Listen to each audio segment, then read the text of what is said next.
Sobat Ambis dimanapun berada, ketemu lagi dengan Kak Dion setelah cukup lama belum upload lagi ya. Akhir ini kita kembali hadir buat teman-teman di sini. Kita akan membahas soal prediksi OSK 2024. Dan pada pembahasan chapter ini ya, part berikut ini, kita akan membahas soal lanjutan kemarin yaitu kita akan membahas soal nomor 16 dan soal nomor 20 sampai 20 ya.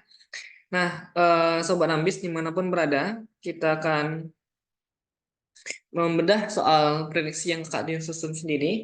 Sekali lagi bagi adik-adik yang di sini tertarik untuk memiliki soal ini, silahkan memesan lewat tautan yang ada di deskripsi grup yang Kak Dian share. Untuk teman-teman bisa memesan soal ini, biayanya hanya Rp50.000. Teman-teman bisa mendapatkan soal ini, kunci jawaban dan pembahasan yang Kak Dian susun kurang lebih sampai 25 halaman. Jadi seperti itu bagi adik-adik tertarik silahkan memesannya.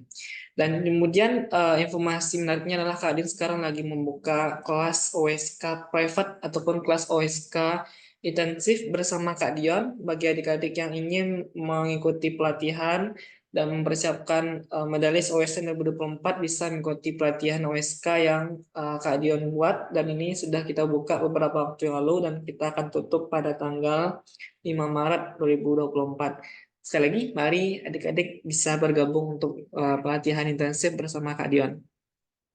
Nah, teman-teman, kita akan bahas soal menarik berikutnya adalah soal nomor 16.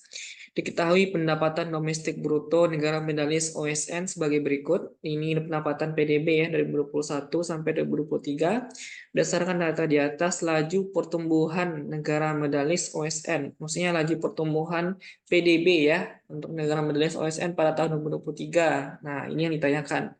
Kita tahu untuk menghitung laju pertumbuhan ekonomi growth itu adalah di sini teman bisa melihat bahwasanya untuk menghitung laju pertumbuhan itu adalah bagaimana kita menghitung pendapatan tahun sekarang yang dicari tahun 2023 berarti kita kurangi pendapatan domestik tahun sebelumnya kita bagi dengan pendapatan domestik tahun sebelumnya kali 100%. Semacam kita mengukur tinggi badan ya. Bagaimana pertumbuhan tinggi badan kita tahun 2023 ya kita hitung tinggi badan sekarang dikurangi tinggi badan sebelumnya dibagi tinggi badan sebelumnya kali 100%. Nah, sama seperti ini. Ini hanya rumus masukin rumus ya. Berarti di sini bisa kita lihat berapa growth-nya yaitu teman-teman bisa melihat untuk tahun 2023 pendapatan domestik bruto tahun 2023 1.300 dikurangi tahun sebelumnya 1.100 dibagi dengan 1.100 kali 100%. Nah, sehingga kita dapatin di sini adik-adik 1.300 berarti 200 ya dibagi 1.100 kali 100%. Jawaban di sini adalah untuk pendapatan domestik pertumbuhan pendapatan nasional kita tahun 2023 adalah sebesar 18,18%. Jadi jawabannya adalah A. Oke, ini soal hanya masukin rumus ya untuk menghitung pertumbuhan. Lanjut, kita akan bahas soal nomor 17, data BPS tahun 2023 berdasarkan survei Angkatan Kerja Nasional atau dari Sakernas itu 147,71 juta orang. Inilah data terbaru yang Kak Dion cari di BPS ya, data Angkatan Kerja Nasional Indonesia pada Agustus 2023 itu sebesar 147,71 juta orang. Kemudian jumlah penduduk yang bekerja sebanyak 139 dan di antara ini adalah dari 147, 139 yang bekerja dan selebihnya pengangguran ya, sebesar di sini 7,86 juta orang serta tingkat partisipasi angkatan kerja TPAK kita sebesar 69,48%. Pertanyaannya adalah bagaimana kita mencari ataupun menghitung nilai tingkat pengangguran terbuka. Kan kita tahu kalau pengangguran itu ada pengangguran terbuka atau pengangguran yang terselubung ya. Nah, macam-macam ya. Kalau di sini kan pengangguran terbuka yang masyarakat kita yang benar-benar tidak bekerja sama sekali. Dan juga pengangguran setengah menganggur. Dia bekerja tapi durasinya kurang lebih 48 ya ataupun 54 jam seminggu. Ya kurang lebih demikian ya ada aturannya dari BPS. Jika kurang dari itu maka kita katakan setengah menganggur. Nah, soal seperti ini bagaimana cara kita menghitung tingkat pengangguran terbuka yang masyarakat kita yang benar-benar tidak bekerja? Sama sekali rumusnya adalah untuk tingkat pengangguran terbuka, kita bisa menghitung berapa banyak jumlah pengangguran. Jadi TPT, tingkat pengangguran terbuka, rumusnya adalah jumlah pengangguran. Kita bagi dengan jumlah angkatan kerja.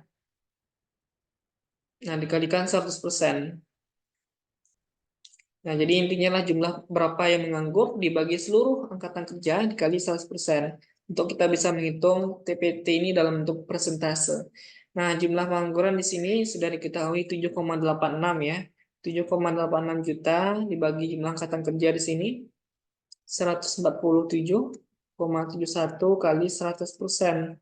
Dah, jadi informasi kayak tingkat partisipasi angkatan kerja itu nggak ada. Maksudnya tidak terpakai gitu ya, hanya sebagai bumbu soal gitu ya. Nah, jadi teman-teman harus tahu bagaimana menghitung tingkat pengangguran terbuka, yaitu berapa banyak masyarakat kita yang menganggur dibagi dengan jumlah angkatan kerja dikali 100%. Nah, dapatnya adalah 5,32%. Jawabannya adalah A. Jadi di sini bisa kita lihat informasi tambahan kayak jumlah penduduk yang bekerja ini nggak ada dipakai sama sekali. Kemudian apa namanya tingkat partisipasi angkatan kerja 69% nggak dipakai karena yang dicarinya adalah tingkat pengangguran terbukanya bukan tingkat partisipasi angkatan kerja. Jadi teman-teman harus tahu dan ini informasi ini hanya sebagai tambahan dan tidak digunakan hanya memperkecoh para peserta gitu ya, jangan sampai salah untuk menghitungnya. Nah, kita bahas soal berikutnya, nomor 18.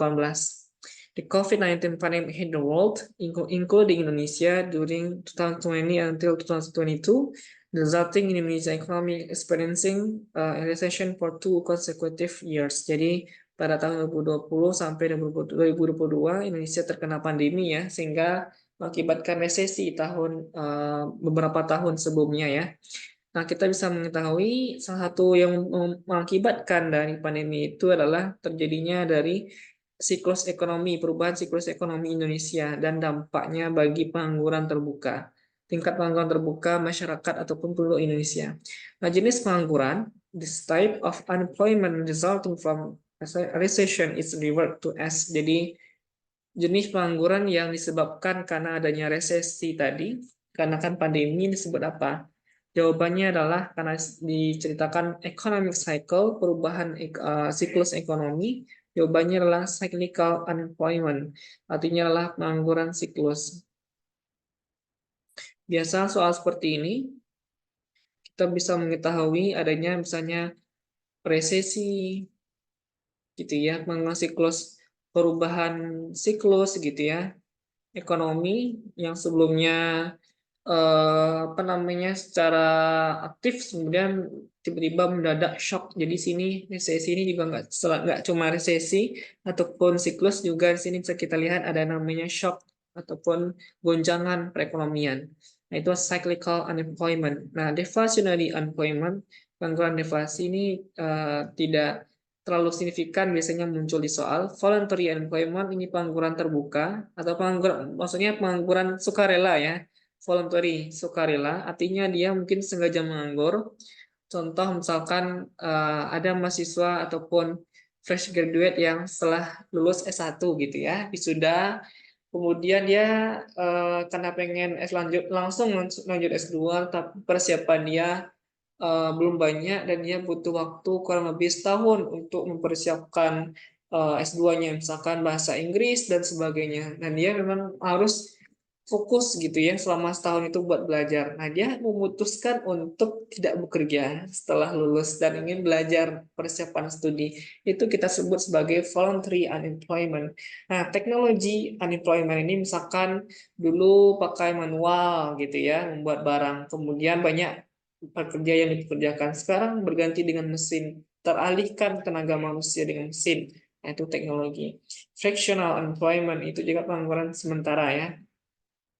Tapi kadang kita agak tricky nih, susah membedakan antara fractional dengan voluntary.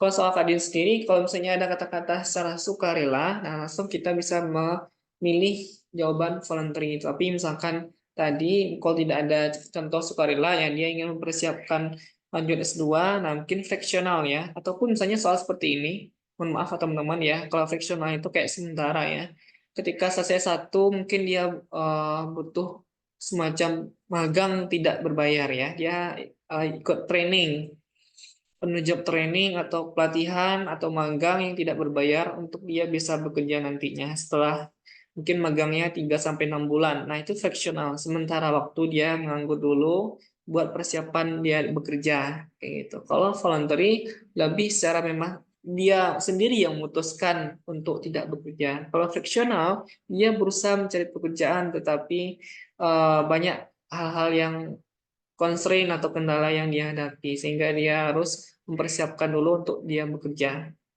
Nah, seperti itu ya, bedain antara frictional dengan voluntary unemployment. Nah, lanjut.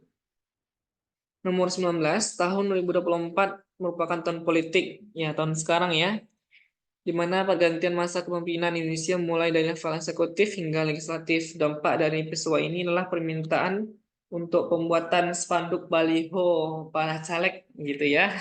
Teman bisa melihat ketika sebelum tanggal 14 Februari ya, jauh hari sudah banyak baliho-baliho caleg dipasang di jalan dan sangat membuat apa namanya ya begitulah kondisi di politik ketika menjelang pemilu. Nah, ini bagus buat perekonomian masyarakat ya, khususnya bagi pengusaha ataupun produsen yang mencetak iklan, spanduk, banner, baliho dan sebagainya.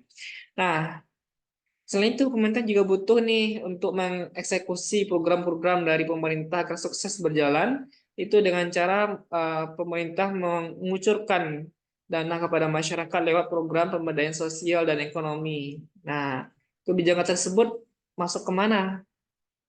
Apakah moneter ekspansif, moneter kontraktif, fiskal ekspansif, fiskal kontraktif, atau pagu kredit? Nah, kuncinya di sini adalah teman-teman pemerintah. Kalau pemerintah pasti udah langsung kita judge itulah fiskal. Tapi kalau misalnya untuk moneter, pasti kalau moneter ada kata-kata Bank Indonesia. Karena otoritas yang menangani kebijakan moneter adalah Bank Indonesia, BI ya, atau Bank Sentral, tiap masing-masing negara. Nah, jika tidak ada ini berarti udah pasti fiskal. Nah, fiskalnya ada dua. Satu ada kontraktif, satu ada ekspansif. Perbedaannya adalah sama. Kalau untuk moneter ada moneter kontraktif dan moneter ekspansif. Yang membedakannya adalah kalau kontraktif dia menurunkan jumlah uang beredar. Sedangkan ekspansif menaikkan jumlah uang beredar. Nah, kalau misalkan pemerintah mengucurkan, berarti meningkatkan jumlah beredar masyarakat, berarti pemerintah ngasih bantuan ya. Artinya uang beredar bertambah di masyarakat, dikucurkan. Nah, berarti ini menaikkan jumlah beredar, maka masuk ke kebijakan fiskal ekspansif. Oke, gampang ya, teman-teman ya, soal ini. Nomor 19 jawabannya adalah C. Terakhir. Nah, ini mohon maaf ya, soal chapter ini atau pada part ini lebih banyak situasi terkini ya. Bukan bukan hanya situasi politik ya. Tapi kita bisa mengambil barangkali soal seperti ini diangkat di USK tahun 2024 oleh para juri ya. Nah, calon presiden nomor 2 Gibran ketika debat cawapres kedua menyebut istilah yang kita kenal namanya greenflation. Nah, ini sempat heboh bagi masyarakat ya, baik yang sudah tahu ataupun yang nggak tahu sama sekali, termasuk kajian apa itu greenflation ya. Nah, imbas dari praktek tersebut dan greenflation ini adalah dasarnya adalah ketika praktek industrialisasi yang telah diprakarsai oleh negara Inggris, revolusi industri ya, abad ke-18 menunjukkan dampak besar bagi kerusakan terhadap lingkungan hidup ya, industri gitu ya, mengolah atau memproses produksi apa namanya bahan baku menjadi bahan jadi gitu ya, diolah sehingga dampaknya ada kerusakan bagi lingkungan hidup sekitar. Nah, para pengamat ekonomi mencari alternatif agar kegiatan yang ekonomi kita lakukan itu tetap memperhatikan keseimbangan alam ya. Nah, maka ada istilah namanya ekonomi hijau. Ada juga ada ekonomi biru yang dikatakan oleh Mas Gibran gitu ya. Ekonomi hijau dan ekonomi biru ini ekonomi yang menjalankan kegiatan praktek ekonominya sesuai dengan keseimbangan alam gitu ya, memperhatikan alam. Nah, istilah greenflation ini dengan tantangan itu tadinya kenaikan harga untuk komoditas disebabkan transisi kegiatan dari ekonomi konvensional yang masih mengolah ataupun industri tadi ya dari menggunakan teknologi yang masih sederhana dan tanpa memperhatikan lingkungan sekarang jadi memperhatikan lingkungan. Biasanya barang-barang yang memperhatikan lingkungan itu kan yang membuat barang-barang mahal ya. Misalkan kalau beli minum kalian nggak boleh pakai botol harus ini sendiri gitu ya. Nah, ataupun barang-barang yang sifat kayak daur ulang tuh biasanya membutuhkan banyak proses waktu yang lama, maka biasanya harganya relatif mahal. Beda dari barang-barang yang murah, maksudnya barang-barang yang secara konvensional. Biasanya barang-barang yang memperhatikan alam ini relatif lebih mahal, sehingga bisa memproyeksikan kenaikan inflasi. Misalnya di sini 12% per tahun. Nah, kita di sini disuruh berdasarkan keparahan nilai inflasi, maka termasuk inflasi mana ketika persentase kenaikan sejumlah komoditas barang sebesar 12% per tahun. Jawabannya adalah inflasi sedang. Kalau misalnya inflasi ringan, jika nilai inflasinya kurang dari 10% per tahun, sedangkan sedang 10 sampai 30%, berat itu berat 30 sampai 100% per tahun, sangat berat lebih dari 100% per tahun, sangat ringan ini nggak ada inflasi sangat ringan. Jawaban tepat nomor 20 adalah D. Oke, adik-adik semuanya, kurang lebih demikian. Pada chapter ini kita bahas mengenai pembahasan soal nomor 16 sampai 20. Semoga bermanfaat dan tetap semangat untuk apa namanya mendengar ataupun menonton video-video kajian berikutnya. Tetap nyalakan lonceng ya dan juga silakan bagi adik-adik untuk memiliki soal ini melakukan pemesanan di link yang sudah ada sebelumnya. Semoga bermanfaat. Terima kasih. Assalamualaikum warahmatullahi wabarakatuh.